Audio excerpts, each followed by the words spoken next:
तो प्रियंका गुप्ता, यहाँ पर पुलिसिया कार्रवाई भी हुई और जहां लैप्स हुआ वहां पर भी एक्शन लिया गया है। उससे ज्यादा और क्या चाहिए? फिर क्यों राजनीतिकरण? देखिए, मैं समझती हूँ कि यहाँ पर बैठकर जिस तरह प्रवक्ता पुलिस का मनोबल बढ़ाने की बात कर रहे हैं, तो मुझे लगता है कि फिर तो इन्हें सत्ता छोड़ देनी चाहिए। अगर पुलिस का मनोबल विपक्ष बढ़ाएगा तो ये सत्ता में बैठ करके मुर्गी के अंडे देंगे क्या? मैं ये सिर्फ इतना पूछना चाहती हूँ। रुकिए ना रोहित जी, आपकी बारी आएगी तब बोलिएगा, बीच में नहीं, बीच में नहीं Rohit ji. It's a request, it's a request. Rohit ji खड़ी हो जाती हैं तो पुलिस का मनोबल गिराने का काम आपकी पार्टी करती है, ये मैंने कहा है। ये नहीं कहा कि यहाँ पे रोहित जी पॉइंट्स नोट करके रखिए, आपकी बारी आएगी तो मैं आपको मौका दूंगी, ऐसे नहीं, बीच में नहीं, प्लीज, इट्स अ रिक्वेस्ट। बोलिए। देखिए, एक पूर्व डीजीपी बैठे हैं, उन्होंने पूरी तरीके से बताया कि जो प्रिवेंटिव मेजर्स होते हैं वो किस तरह से लिए जाते हैं, किस तरह से सैनिटाइजेशन किया जाता है, किस तरह से यात्रा का रूट जब ऑलरेडी डिसाइडेड था और इन्हें ये भी पता था कि इस तरह की कोई प्लानिंग है, तो मुझे लगता है कि उसके बाद तो ये सरकार का और उसके प्रशासन का पूरा निकम्मापन था। जिस तरह से पूरी घटना होती है, घटना में एक व्यक्ति की जान चली जाती है, दुखद है, और उसके बाद जिस तरह का तांडव होता है वो सबने देखा। एक अस्पताल जब फूका जाता है तो मैं पूछना चाहूंगी, वो अस्पताल क्या किसी धर्म का इलाज करता था क्या? वो अस्पताल तो जरूरतमंदों के लिए था ना। उस अस्पताल को फूकने के बाद आप समझ सकते हैं कि क्या माइंडसेट होगा वहां पर लोगों का। लोग ये नहीं देख रहे थे कि हम क्या कर रहे हैं। और हकीकत ये है कि उत्तर प्रदेश का पूरा प्रशासन संडे की छुट्टी मना रहा था, रात भर वहां से गायब था। पुलिस मौजूद थी, पुलिस की मौजूदगी में ये पूरा तांडव हो रहा था। पुलिस खड़े होकर मूक दर्शक बनी हुई थी। क्या पुलिस को इंस्ट्रक्शंस थे? क्या पुलिस जानबूझकर ये सब कुछ कर रही थी? मैं पूछना चाहती हूँ कि रात भर वहां पर जो आप बता रही हैं कि धारा 144 जो बदल कर धारा 163 हो गई है, क्या वो लगाई गई थी? एक छोटी सी आप बताइए, कांग्रेस पार्टी अभी कहे कि मुझे मार्च करना है, यहाँ से डीएम ऑफिस तक जाना है, मुझे बैरिकेडिंग लगा के वहीं रोक देंगे, सारा पुलिस डिपार्टमेंट डिप्लॉय कर देंगे वहां पर, और यहाँ पूरी रात तांडव चलता रहा। लोग लाठियां लेकर हाथों में घूमते रहे हजारों की संख्या में, और उसके बाद डेड बॉडी दे दी गई। आप जाइए पूरे गांव में घूमिए और उत्पात मचाइए। मैं पूछना चाहती हूँ, निकम्मापन क्यों? और आप बताइए, आपदा में अवसर ढूंढ के ही प्रेस कॉन्फ्रेंस कर रहे हैं। प्रेस कॉन्फ्रेंस में क्या बोल रहे हैं? ये कह रहे हैं शक्तियां बढ़ रही हैं। अरे आप निकम्मे हैं तो शक्तियां बढ़ेंगी ही ना। आप आर्थिक रूप से इस देश को कमजोर बना रहे हैं तो हो रहा है ना। अपना निकम्मापन और अपनी हार का ठीकरा दूसरों पर फोड़ने से अच्छा अपने कामों पर फोड़िए। आज मुद्दों पर राजनीति नहीं कर पा रहे हैं तो ये उठाकर इस तरह की राजनीति। सुधांशु त्रिवेदी तो साफ तौर पर कह रहे हैं कि सोचिए क्यों पिछले 4 महीनों में जिसकी ताकत बढ़ी है, क्यों इस तरह की घटनाएं बढ़ रही हैं। अरे ये आपदा में अवसर उठाने वाले लोग हैं। एक बार भी उन्होंने अपील नहीं की कि शांति बहाल करिए। वहां पर लोगों को ये नहीं कहा कि आप डंडे फेंकिए, हम हैं यहाँ बैठे।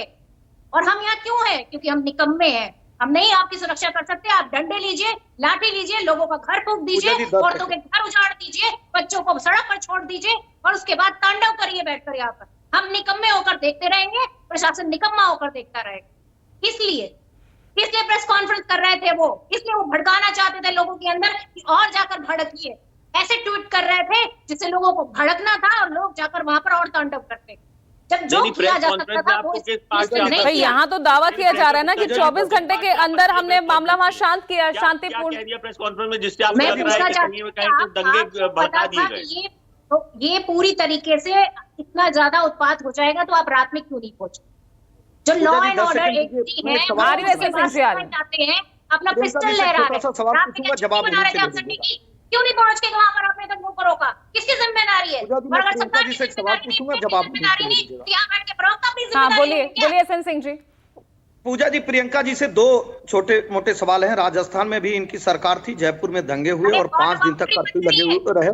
क्या ये बताएंगे कि निकम्मापना किसका था? और दूसरी, प्रियंका जी ऐसी पार्टी की प्रवक्ता है जिस पार्टी में पूरे देश में 2-2 प्रधानमंत्री खोए हैं, और मैं कह रहा हूं सब लोग जान रहे थे कि उन प्रधानमंत्री के साथ किसने घटना को अंजाम दिया। उसके बाद सिखों का क्या गुनाह था जो हॉस्पिटल की बात कर रहे हैं? संपूर्ण सिखों को टायर बांध के घरों में जलाना, ये कांग्रेस के लोग करते रहे। चाल चरित्र चेहरा देखिए कितना खूबसूरत तरीके से बातों को रख रही हैं। क्या लोग घृणा की निगाह से नहीं देख रहे होंगे कांग्रेस को कि कांग्रेस ने अपनी सरकार में कैसे कैसे घृणित कार्य किए, जहां 24 घंटे भी नहीं लगते हैं और दंगाइयों के ऊपर कार्रवाई हो जाती है, 25 लोग दूसरे की कमीज कितनी मैली है उससे ज्यादा तो इस वक्त देखने का ये है कि यहाँ पर आपके स्तर पर कहां लापरवाही हुई है। आप 24 पूजा जी- घंटे में वहां पर हालात काबू में आ गए एसएन सिंह जी। आप पूजा इस जी, बात को लेकर गुनाहगार- अपने दिल को तसल्ली दे लें, लेकिन ये हालात पूजा परसों जी- भी काबू में किए जा सकते थे। बड़ा सवाल तो यही है पूजा ना। जी, ये पूजा जी कांग्रेस की सरकार नहीं है कि गुनाह कोई करे और भुगते कोई।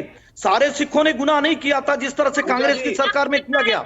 सारे लोग नहीं, मुजफ्फरनगर में वो दंगाई थे जो 64 लोग मारे गए, रामवृक्ष यादव कांड, मुजफ्फरनगर का कांड, रामपुर का, सहारनपुर का, कानपुर का, बदायूं का, बरेली का, मेरठ का, सब लोगों ने देखा है कि समाजवादी पार्टी की सरकार में किस तरह से एक विशेष धर्म के लोग हिंदुओं को टारगेट करते थे। इस तरह से हम किसी को नहीं करने देंगे। आप देखेंगे हमारी सरकार में ऐसा नहीं है हिंदू धर्म के लोग गए और मुसलमानों को ठीक है, गोली मार ए दी, के जैन लेकिन जी, सब लोगों ने ए के देखा, जैन जी, मैं आपके पास वापस आ रही हूँ। पहले मैं पहले यहाँ पर जैन जी का योग करूंगी। सर, सिर्फ हम एक के बाद एक इस तरह से दंगों काट दिएगा। ठीक है, ठीक है एसएन सिंह जी। प्रधानमंत्री इनका इंटेलिजेंस कहाँ था कि 26/11 की घटना हो गई? इनका ठीक है। इंटेलिजेंस कहाँ था कि हैदराबाद में उतनी बड़ी घटना हो गई? इनका इंटेलिजेंस कहाँ था कि मुंबई में बहुत बड़ी बड़ी घटनाएं हो जाती थी?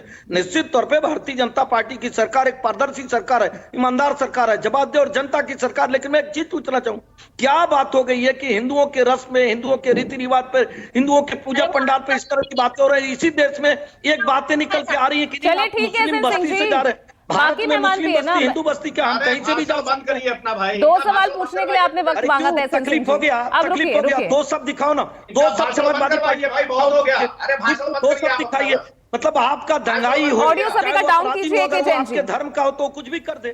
सर, आपसे सीधा ये सवाल है कि आखिर इस तरह के हालातों का, पूर्व के दंगों को हम यहाँ पर पूरी लिस्ट यहाँ जारी कर दें या उनका हवाला देकर, क्या आज के